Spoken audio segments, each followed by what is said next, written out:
महात्मा गौतम बुद्ध के समय की बात है। एक गांव में एक किसान अपनी पत्नी और 2 बच्चों के साथ रहता था।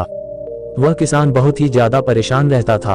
अपने 2 बच्चों और पत्नी की जरूरतों को पूरा नहीं कर पाता था। शायद यही उसकी परेशानी की सबसे बड़ी वजह थी। समय बीतता गया, उसकी परेशानियां परिवार की जरूरतों के साथ बढ़ती ही जा रही थी। वह दिमाग से और मन से बहुत अशांत रहने लगा था।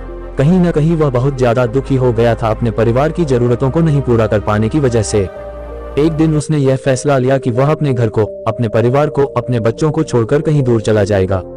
अंततः वह मनहूस दिन और काली रात आ गई जिस दिन वह अपने परिवार को, अपने बच्चों को, अपनी पत्नी को छोड़कर घर से कहीं दूर चला गया। वह किसान चलता ही गया, चलता ही गया।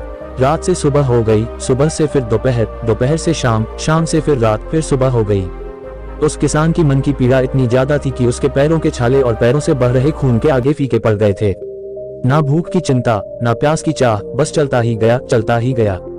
आखिरकार जंगल में चलते चलते उसका शरीर इतना ज्यादा थक गया कि वह एक नदी के किनारे जाकर वह गिर पड़ा। कुछ घंटों बाद उस किसान को होश आया। वह बेचारा इतना ज्यादा प्यासा था कि तुरंत वह नदी के पास गया। जैसे ही वह पानी पीने के लिए हाथ पानी में डाला, उसे सामने नदी के उस पार कुछ लोगों का झुंड दिखाई दिया। उसने ध्यान से देखा तो उसे एक वृक्ष के नीचे महात्मा गौतम बुद्ध बैठे हुए नजर आए। वह तुरंत दौड़ के उनके पास गया और उनके पैर पर गिरकर बोला कि हे महात्मा, हे भगवान गौतम बुद्ध, मुझे अपनी शरण में ले लीजिए, मुझे अपना शिष्य बना लीजिए। महात्मा गौतम बुद्ध के शरण में आया हुआ कोई भी व्यक्ति खाली हाथ वापस नहीं जाता। ये किसान तो केवल उनका शिष्य बनना चाहता था। महात्मा गौतम बुद्ध जी ने उसकी मनोदशा को देखते हुए उसे अपना शिष्य बना लिए। महात्मा गौतम बुद्ध और उनके शिष्य वहां पर केवल विश्राम कर रहे थे। उनका विश्राम भी पूरा हो चुका था। वह किसान भी अब महात्मा गौतम बुद्ध जी का शिष्य बन चुका था। अब समय हो चला था आगे की यात्रा को पूरा करने की। गौतम बुद्ध और उनके शिष्य आगे बढ़ते चले गए। कुछ दूर निकल जाने के बाद गौतम बुद्ध जी को बहुत जोर की प्यास लगी।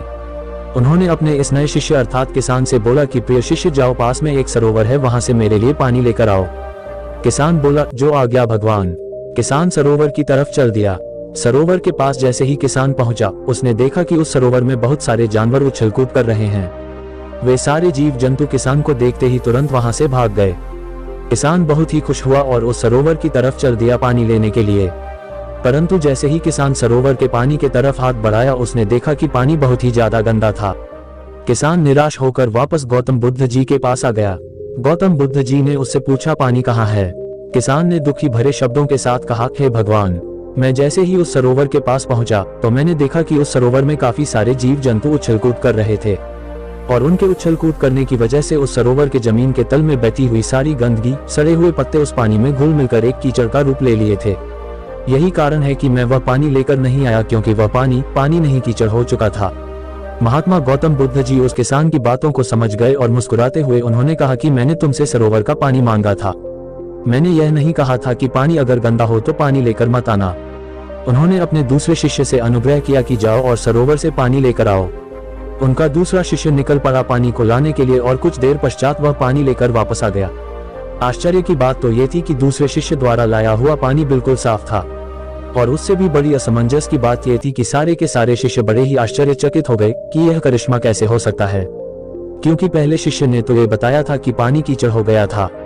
महात्मा गौतम बुद्ध जी ने सारे शिष्यों को ये बताया कि जब सारे जीव जंतु उस पानी में उछल कूद कर रहे थे, तब उस दौरान उस सरोवर के पानी के तल में बैठी हुई सारी गंदगी, सड़े गले हुए पत्ते सब घुल मिलकर कीचड़ रूपी पानी का रूप ले लिए थे। परंतु जितने समय में प्रथम शिष्य किसान वापस आया और दूसरा शिष्य वापस गया, उतने समय में उन जीव जंतुओं के भाग जाने के पश्चात उस सरोवर का पानी धीरे धीरे शांत हो गया था।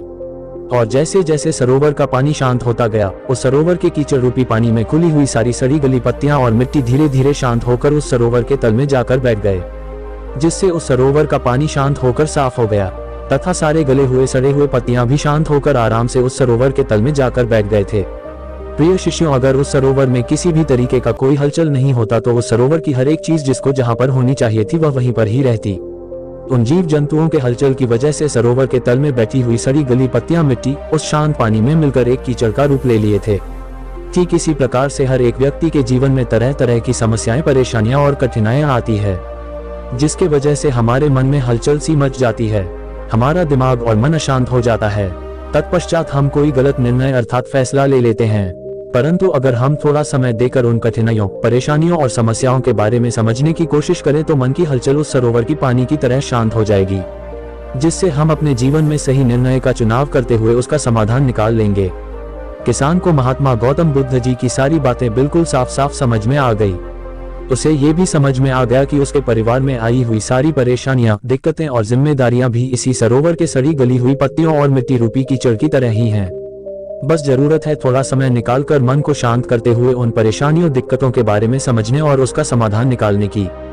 दोस्तों, समय के साथ साथ हर एक इंसान की जरूरतें बढ़ती ही जाती है। हो सकता है किसी की जरूरत कम हो सकता है किसी की जरूरत ज्यादा हो, लेकिन हमें उन जरूरतों को पूरा करने के लिए मेहनत तो करना ही पड़ता है। हाँ, यह जरूर है कि मेहनत करते वक्त हमें बहुत सारे कठिनाइयों और समस्याओं का सामना करना पड़ता है। इसी वजह से बहुत बार हमारा मन अशांत हो जाता है, निराश हो जाता है, दिल दिमाग में एक अजीब सी हलचल होने लगती है, जिसके वजह से हम गलत फैसला ले लेते हैं। परंतु दोस्तों, हमें घबराने की जरूरत नहीं है, हमें अपने दिमाग को शांत करने की जरूरत है। थोड़ा समय देकर इसके बारे में सोचने की जरूरत है। इसका समाधान कुछ न कुछ जरूर निकल आएगा।